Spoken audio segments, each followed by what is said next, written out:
आणि शिव सकाळ. तर आय होप तुम्ही माझा साल्हेर आणि सालोटाचा व्हिडिओ नक्की बघितला असेल. आणि मी येऊन पोचलेलो आता मुल्हेर गावात. एक्झॅक्टली माझ्या पाठी आहे मुल्हेर किल्ला हा.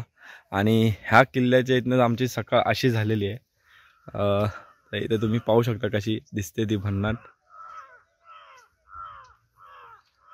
एकदम अशी सोनेरी सोनेरी पहाड झाली होती. सध्या थोडंसं ऊन वरती आलंय. तर जबरदस्त आहे इथे, वातावरण फार सुंदर आहे. आणि आम्ही इकडे आलो, आम्ही वर न जाता आम्ही इथे गाडी लावली. ते हे मारुतीचं मंदिर आहे इथे आणि इथे टेंट लावले होते. तर इथे आम्ही स्टे केला. आता स्टे करून आता आम्ही तोंड वगैरे धुवून फ्रेश होऊन आता निघतोय वरच्या साईडला. तर चला आपण आज बघूया की महाभारतकालीन असलेला हा किल्ला, याचा इतिहास नक्की आहे तरी काय. चला.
मित्रांनो, इथे मुल्हेर गाव अशा ठिकाणी वसलेलं आहे ना की तुम्ही विचार करू शकत नाही. इकडनं पूर्ण डोंगर रांग दिसते. थांबा दाखवतो. ते समोर मांगी तुंगी आणि इथे तुम्ही बघू शकता हा पण मांगीचा डोंगर आहे, तो तुंगी आहे. ह्याच्या पायऱ्या आपल्याला दिसतात आहे. हे बघा पायऱ्या, ह्या पायऱ्या आहेत त्याच्या, ह्या हे व्हाईट व्हाईट ज्या आहेत ना ह्या त्या पायऱ्या आहेत. आणि तसंच ही डोंगर रांग पूर्ण पसरलेली आहे. सगळीकडे डोंगर दिसत आहे. हा हरगड, हा मुल्हेर, याच्या मागे मोरगड आणि इकडे अजून डोंगर रांगा. फुल सुंदर आणि मस्त असा माउंटनेरिंग फील येतोय इथे. पूर्ण चारी साईडला डोंगर. तर मित्रांनो, मुल्हेर गावापासून 2 किलोमीटर अंतरावरती असलेली धनगरवाडी एक्झॅक्टली इथे ह्या टेकडाच्या खाली आहे. आणि आपली गाडी जिथे हा डांबरी रस्ता संपतो तिकडे येऊन आपण इथे पार्क करू शकतो. हा समोर राहिला हरगड आणि हा मुल्हेर आणि हा मोरगड. तर आता आपण जातोय मुल्हेरवरती. मुल्हेरहून मोरगड, नंतर आपण जाणार आहोत हरगडला.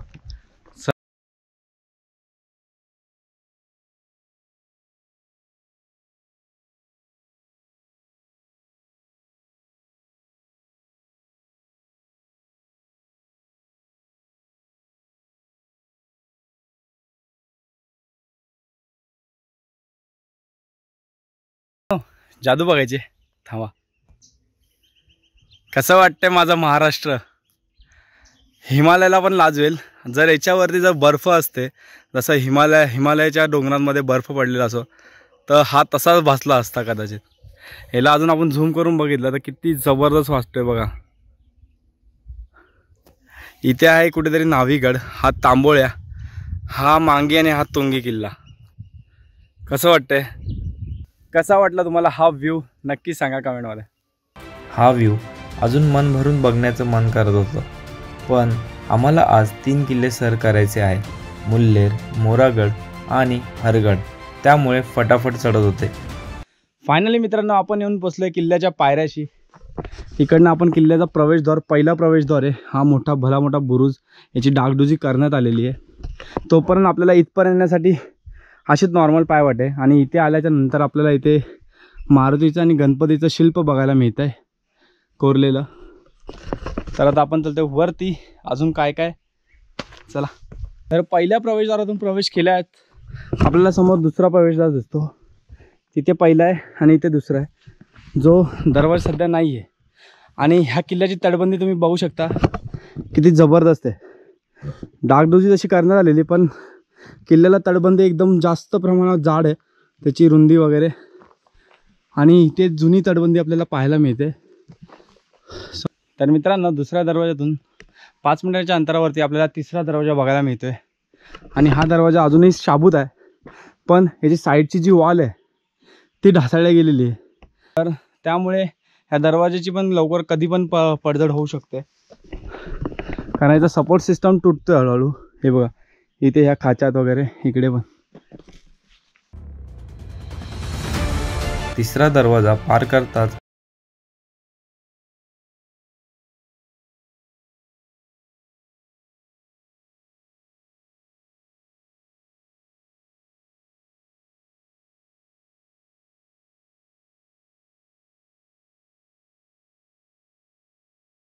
प्रवेशद्वारातून आत येतच आपल्याला इथे एक तलाव पाहायला मिळते. आणि ह्या तलावामध्ये तुम्ही पाहू शकता काय जबरदस्त प्रकारे अशी शेती केल्यासारखं असं भासतंय. असे हे झाडं आलेले आहेत, आणि समोर जे तुम्ही वास्तू पाहू शकता या तलावाच्या मधोमध, अप्रतिम आहे, जबरदस्त. आणि हा मुल्हेर किल्ल्याचा व्ह्यू त्यासोबत हे. हो हो. तर मुल्हेर गडावरील हे जे मंदिर आहे किती सुंदर आहे, ह्याच्यावर आजही नक्षीकाम आपल्याला पाहायला मिळतं आहे. हे बघा. आणि आतमध्ये मंदिराचे जे मेन गाभार आहे तिथे आपल्याला महादेवाची पिंड आणि गणपतीचं दर्शन घेता येतं. गणपतीची मूर्ती फार सुंदर आणि सुबक आहे. तर मित्रांनो, समोर हे आपलं गणेश मंदिर आहे, आणि ह्या गणेश मंदिरच्या इथे एक्झॅक्टली समोर तलावाच्या ह्या साईडला इथे एक पाण्याचा झरा लागलेला आहे. ह्या झऱ्याच्या इथनं आपल्याला 2 वाटा फुटलेल्या आहेत. एक म्हणजे ही डावीकडे सोमेश्वर मंदिराकडे जाणारी, आणि एक म्हणजे ही आपल्याला पुढे वरती पठारावर घेऊन जाणारी. जर तुम्ही सोमेश्वर इकडे आलात तर सोमेश्वर मंदिराचं दर्शन करून पुन्हा आपल्याला मागे या पठारावरून ह्या वाटेला जोडता येतं. तर आम्ही जातो पहिले सोमेश्वर मंदिराकडे. चला. मंदिरात दर्शन करून आम्ही निघालो सोमेश्वर मंदिराकडे.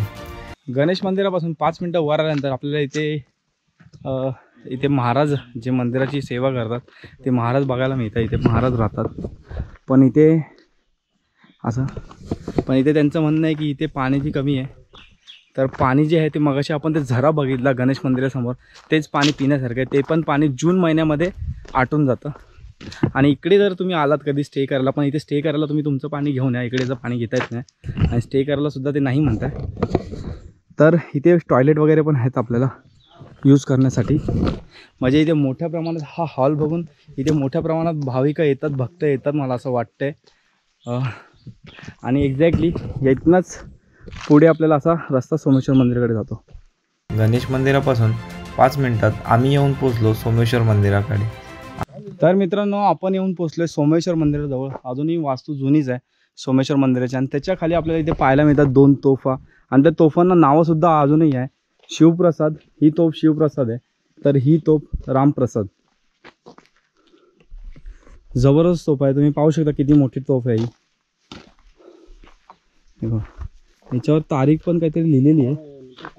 हां, नंतर कोरलेले तारीख इथे ही 19/2/6 लिहिलेले आहे. माहीत नाही एक्झॅक्टली कोणतरी कोरली माझ्या मुद्दामून. तर हे मंदिर आहे, आणि मंदिराचं कधी स्थापना झाली ते दिसतं इथे. 1480 सुमारे साली महादेव शाह राठोड बागुल राजाने स्थापन केलेलं मंदिर आहे. सोमेश्वराच्या आदेशाने भैरव शाह हा पराक्रमी मुघल. इथे लिहिलेलं आहे की बागुल राजाला सोमेश्वराच्या आशीर्वादाने भैरवशाह हा पराक्रमी मुलगा झाला. याचे बांधकाम करताना सर्व दगड एकमेकात गुंफून मंदिर उभे केलेले आहे. शैली मुघल राजपूत शैली. तर ह्या मंदिराचं जे स्ट्रक्चर आहे एकात एक दगड जे गुंफून म्हणजे अडकवून हे मंदिर बांधले गेलेले आहे. आणि हे स्ट्रक्चर पाहू शकता तुम्ही मंदिराची. 1480 साली बांधलेले हे मंदिर महादेवाचं. हे नंदी बाबा किती मोठा आहे. आणि आता आपण जातोय मंदिराच्या खाली गाभाऱ्यात. जायला आहे का रस्ता? मंदिराच्या गाभाऱ्यात जायचं.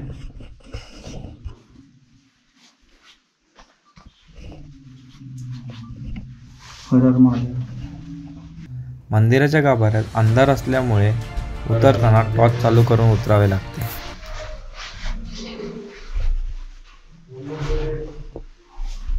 अंधारात पायऱ्या काय दिसत नाही.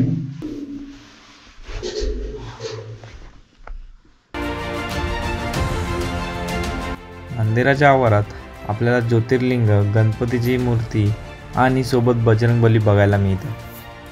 सोमेश्वर मंदिरापासून 2 मिनिटं अंतरावरती देवीचं मंदिर आहे. देवीच्या मंदिरापासून वर आल्यानंतर आपल्याला ते मोठं टाकं बघायला मिळतं, ज्याच्यामध्ये दगडाची फार मोठी पडझड झालेली, फार मोठं टाकं आहे तिथपर्यंत बसलेलं. आणि आपल्याला जे मोठी टाकं आहे ते इथे. दादा पाणी भरून घेऊ आपण इकडलं, पाणी चांगलं असेल. हे इथे मोठी टाकं आहे. तर मित्रांनो असं क्रिस्टल क्लिअर पाणी आहे हे बघा. आणि काल आपण जसं सालोड्याला भरलं बॉटल उलटी करून, तसं पाणी तुम्ही हे पण भरू शकतात आणि पिण्यासाठी वापरू शकतात. इकडनं पाईपसुद्धा टाकलेले आहेत खाली जायला. येथून चढत असताना कधी इथे टॉपला पोहोचतो असं वाटत होतं. तर मित्रांनो मगाशी आपण पाहिलेला तो मठ तिथे आहे आणि मंदिर बरोबर तिथे कुठेतरी झाडात आहे. ठीक आहे, त्या मंदिराच्या इकडनं परत मठाकडे न जाता आपण असं सरळ चालायचं. तिथे देवीचं मंदिर लागेल आणि त्या मंदिरापासून असं परत वरती आल्यानंतर मोठी टाकी लागेल. त्या टाकीवरनं परत आपल्याला असं यायचं इकडे. आणि इकडे आल्यावर परत इकडनं लेफ्ट टर्न घेऊन मुल्लेरगडाकडे आणि इकडनं राईट टर्न घेऊन हरगडगडाकडे. या ठिकाणावरून हरगडावर काही जण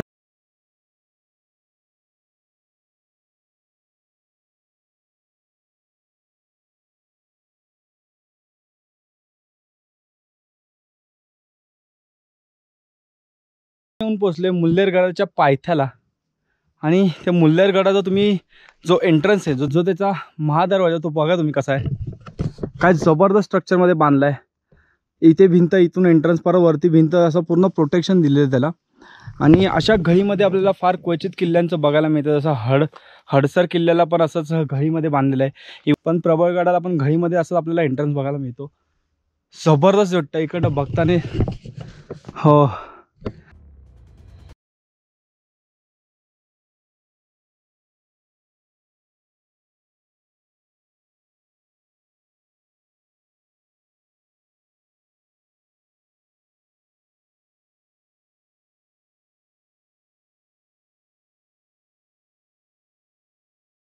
तर मित्रांनो फायनली आपण 4थ्या प्रवेशद्वारापाशी पोहोचल्याने. हा प्रवेशद्वार बघा किती जबरदस्त असा अवस्थेत आहे. ह्या प्रवेशद्वाराच्या खाली आपल्याला 2 भिंती पाहायला मिळतात, जी पडलेली आहे, एक ही आणि एक तिथे ते. म्हणजे हे स्ट्रक्चर किती जबरदस्त बांधलेलं आहे. एवढ्या उतारावरती ही व्हॅली, पूर्ण प्रबळगडसारखी व्हॅली आहे. आणि ह्या व्हॅलीवरती हा दरवाजा कोरणं म्हणजे साहजिकच खूप अवघड आणि खूप मेहनतीचं काम आहे. आणि हा दरवाजा जर पडला तर हे काम कधी पुन्हा बनणं कधी शक्य नाही, असा हे किल्ला आहे. आणि समोरचा व्ह्यू अजून जबरदस्त आहे या व्हॅलीमधनं. दरवाजाचं नक्षीकाम अजूनही खूप मस्त आहे. आणि दरवाज्यातनं प्रवेश केल्या आपल्याला लेफ्ट हँड साईडला इथे काहीतरी दिसतंय. ही कदाचित देवड्या असाव्यात हव्याच्या. पहारेकरांना राहण्याची जागा ती बुजल्या गेलेली आहे पूर्ण. आणि जबरदस्त दरवाजा आहे. हे बघा, फ्रेम बघा काय जबरदस्त आहे.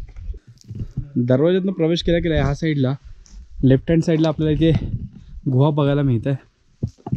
हे बघा, मुल्लेरगडावरील गुहा. तर फार मोठी गुहा आहे. आरामात भरपूर लोक राहू शकतात तिथे. टेंट वगैरे टाकून राहू शकतात आरामात. गुहा फार मोठी आहे. इथे आरामात 10 ते 15 जण राहू शकतात. दरवाज्यातून वर आल्यानंतर गुहा बघून आपण इकडे येऊन पुन्हा पाण्याचं टाकं बघू शकतो. पण ते खराब अवस्थेत असल्यामुळे हे पाणी आपण पिऊ शकत नाही. पाण्याचं टाकं बघून वर आल्यावर आपल्याला अजून इथे 5वा दरवाजा बघायला मिळतो, जो लपलेल्या अवस्थेत आहे आणि अर्धा बुजला आहे. जोपर्यंत आपण इथे वरती येत नाही ह्या पायऱ्यांजवळ, तोपर्यंत हा दरवाजा दिसत नाही. म्हणजे काय जबरदस्त कलाकृती आहे लपून ठेवलेला दरवाजा. मित्रांनो, गडाचे दरवाजे काही संपत नाही आहे. गडाचा 6वा दरवाजा, पण हा चांगल्या सुस्थितीत आहे. याचे बुरुज पण सुद्धा चांगले आहेत, पण फक्त हे गवत आले, गवत काढावं लागणार आहे. आणि हे बघा याचा बुरुज दुसरा. आणि हा दरवाजा सुद्धा चांगल्या अवस्थेत आहे. पण अजून एक माहिती मिळाली की ह्या दरवाजाच्या पलीकडे सुद्धा अजून एक दरवाजा आहे. हा, गडाचा 7वा दरवाजा. मुल्लेरगडाचे 3 दरवाजे गणेश मंदिरापर्यंत लागतात. पण गडाचे 4 दरवाजे आपल्याला या झिगझॅग शेपमध्ये बांधलेले एकामागे एक अशा वॉलमध्ये बघायला मिळतात. काय जबरदस्त प्रोटेक्शन दिलेलं आहे त्यावेळेस. आणि फायनली मित्रांनो आपण येऊन पोहोचलोय मुल्लेरगडाच्या टॉपवरती आणि इथून आल्यानंतर जो नजारा बघायला मिळतो तो फार अप्रतिम आहे. हा बघा समोरचा जो हरगड आणि इकडे ही डोंगर रांग पसरलेली. यातले एक्झॅक्ट किल्ले सांगता येणार नाही, पण मला तो किल्ला सांगता येणार जो टोक दिसतोय तो आहे साल्लेर समोरचा. आणि तिथेच लपले हा इथे छोटा टोक दिसतोय तो आहे सालोटा, कारण हे कालच केले त्यामुळे मला माहिती आहे ते किल्ले. आणि इकडे बघा इकडे कोणता दिसतोय का किल्ला समजत नाही आहे, धुक्यांमुळे लांब लांबचे किल्ले जरा धुरट झालेले आहेत. तर आपल्याला इथे टाकं बघायला मिळते तलाव किल्ल्यावरती. हा फार मोठा तलाव आहे आणि काही पाण्याचे टाके तिकडे आपल्याला बघायला मिळत आहे. म्हणजे याच्या साठ्या पाण्याच्या टाक्यावर बघा असं भासतंय की इकडे पाण्याचा पुरवठा फार होता, म्हणजे पाहिजे तेवढा पुरेसा होता.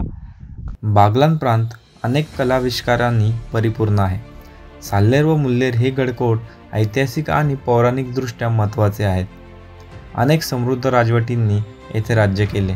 शिवकाळात या गडांना अनन्यसाधारण महत्त्व आहे. मुल्लेरगड हा महाभारतकालीन मयूरध्वज राजाची राजधानी.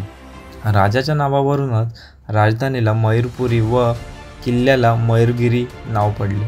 12व्या ते 16व्या शतकादरम्यान कनौज येथील राठोड वंशीय बागुल शाह घराण्याचा तब्बल 52 राजांनी येथे राज्य केले.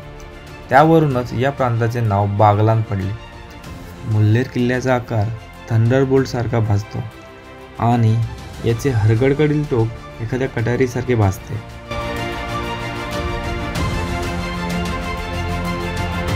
गडाच्या माथ्यावर 9 ते 10 पाण्याचे टाके बघायला मिळतात, मात्र यातले पाणी पिण्यायोग्य नाही. मित्रांनो मुल्लेरगडावरती 60 वर्षाचे अंकुश सर आलेले आहेत आणि हे भरारी प्रतिष्ठान ना तुमचं भरारी गिर्यारोहण संस्था, भरारी गिर्यारोहण संस्थेचे मेंबर्स आहेत. तर कसं वाटतं? स्थापना मीच केली. अच्छा, यांनी स्थापना केली. नाही मस्त वाटतं इकडे ट्रेक करताना, अतिशय सुंदर. जेवढे तुम्ही ट्रेक कराल किंवा जेवढी तुम्ही शारीरिक मेहनत घ्याल या ट्रेकसाठी तेवढं तुमचं फिटनेस चांगलं राहतं. आणि सर तुम्ही कधीपासून करताय? आतापर्यंत माझे 350 किल्ले झालेत. अरे बाप, 1990 पासून मी ट्रेकिंग करतोय.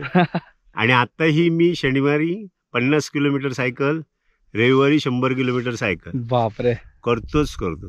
अशी फिटनेस पाहिजे आणि ह्या वयात पण आम्हाला हे घ्यायचं इकडे.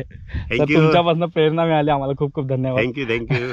350 म्हणजे सगळे किल्ले झाले तुमचे करून? जवळ बापरे झालं. मोरागडाकडे जाताना एक विलोभनीय फ्रेम बघायला मिळते आणि हे खरंच खूप सुंदर आहे. आता आपण जातोय इकडनं मोरागडाकडे. दरवाजा प्रवेश करून सरळ आल्यानंतर आपल्याला इथे एक खिडकीसारखा फोटो फ्रेम बघायला मिळते. ह्या फोटो फ्रेम पासून इथे आल्यानंतर इथे मोठी पाण्याची टाकी बघायला मिळते. आणि तसंच सरळ आता समोर आहे मोरगड. आपल्याला तिथे खाली उतरून असं जायचं आहे. 10 मिनटं पुढे आल्यावर आपण भडंगनाथ मंदिराजवळ येऊन पोहोचतो आणि इथेच आपल्याला 2 मोठ्या पाण्याच्या टाक्या बघायला मिळतात. दरवाजापासून पुढे आल्यानंतर इकडे दुसऱ्या कॉर्नरला भडंगाई देवीचं मंदिर लागतं आणि मंदिराच्या इकडनंच आपल्याला मोरागडला जायला रस्ता आहे इकडे असं. मित्रांनो भडंगाई देवीच्या इथे 2 मोठं सोनं सापडलेलं आहे किल्ल्यावरचं. ते म्हणजे हे पाण्याचं टाकं पाहू शकतो. तलावापेक्षा कमी नाही किती मोठे, एवढ्या वरती किल्ल्यावर एक तिथे कधी मंदिर पण असं आतमध्ये काहीतरी असं टोक दिसतंय मला त्या तलावात. हे 2 मोठे टाकं मिळालेत आणि याचा व्ह्यू बघा काय जबरदस्त आहे. हा रस्ता थोडा स्लिपरी असल्याने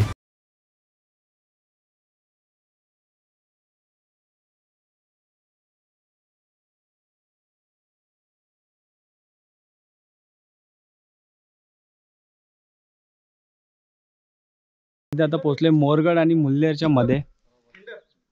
हा तर हा आहे मोरगडचा एंट्रन्स. जे एकदम कातळकोरी पायऱ्या आहेत आणि समोर जो दरवाजा असतो तो पण अप्रतिम वाटतो, एकदम जबरदस्त मध्ये. आणि इथून मुल्लेरवरून खाली उतरल्यानंतर आपल्याला इथे बघायला मिळतं वॉटर टँक.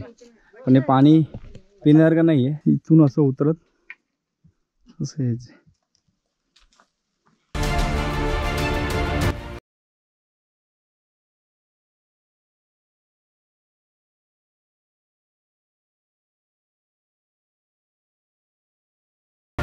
मुल्लेरवरून मोरगडचा जो पहिला प्रवेशद्वार लागतो आपल्याला, तिथे आपल्याला गणपती एका साईडला आणि दुसऱ्या साईडला बजरंगबली बघायला मिळतात. आणि असा डोर आणि हा माझ्या पाठी असलेला हा व्ह्यू पायऱ्यांचा अजून मंडळी येते तिकडनं. दरवाजा क्रॉस केल्या केल्या आपल्याला इथे पाण्याची टाकी बघायला मिळते, जी एवढी मोठी आहे. जबर.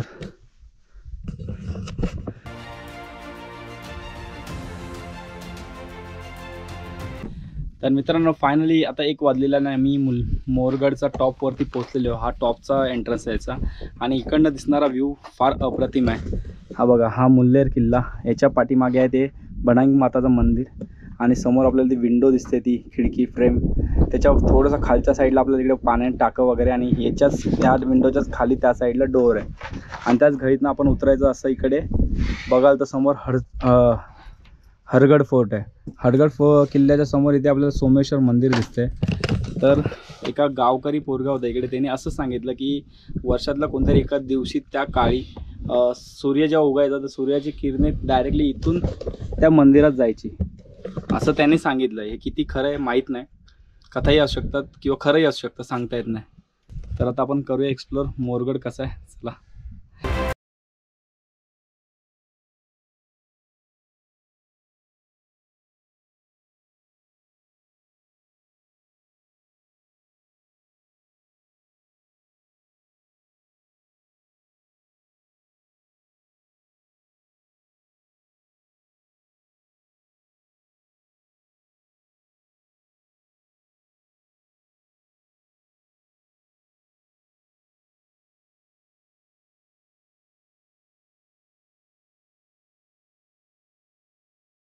हे गणेश दादा येऊन पोचलेले आहेत.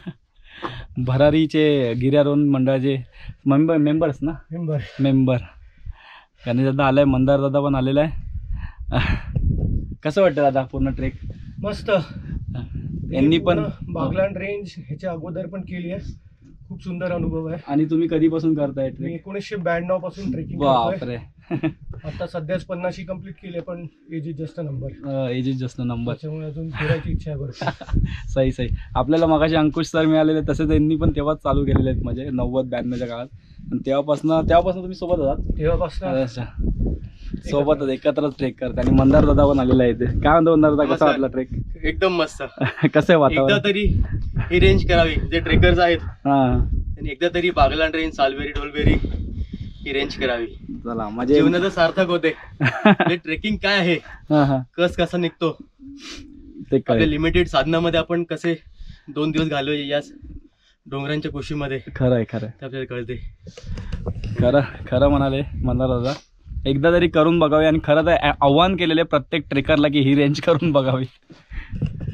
आणि एक छोटासा किस्सा आहे. काल आम्ही जेव्हा पहिल्यांदा जेव्हा सुरुवात केली आमच्या ट्रेकची, तेव्हा राजदेहरे आणि कण्हेरगड नावाचे 2 किल्ले केले. आणि कण्हेरगडला पोचताना तर आमच्याकडे लिटरली 1.5 लिटर पाणी होतं फक्त. काही कारणाने आम्हाला पाणी अवेलेबल नाही झालं रूटमध्ये, पण त्या 1.5 लिटर पाण्यामध्ये आम्ही 4घे जण वरती जाऊन ते पाणी एकमेकांबरोबर शेअर करून ते व्यवस्थित करून परत खाली गावापर्यंत आलो. सो संदेश एवढाच आहे की जिथे आपण जातोय, ट्रेक करतोय, एकमेकांना सांभाळून घ्या आणि कुठेही कोणी अति साहस करायला जाऊ नका, कारण निसर्ग कधीच कोणाला माफ करत नाही. थँक्यू. खरं म्हणाले गणेश दादा. तर मित्रांनो फायनली आम्ही मोरागड बघून झालोय. मोरागडावरून फायनली खाली आता उतरायला चालू केलंय.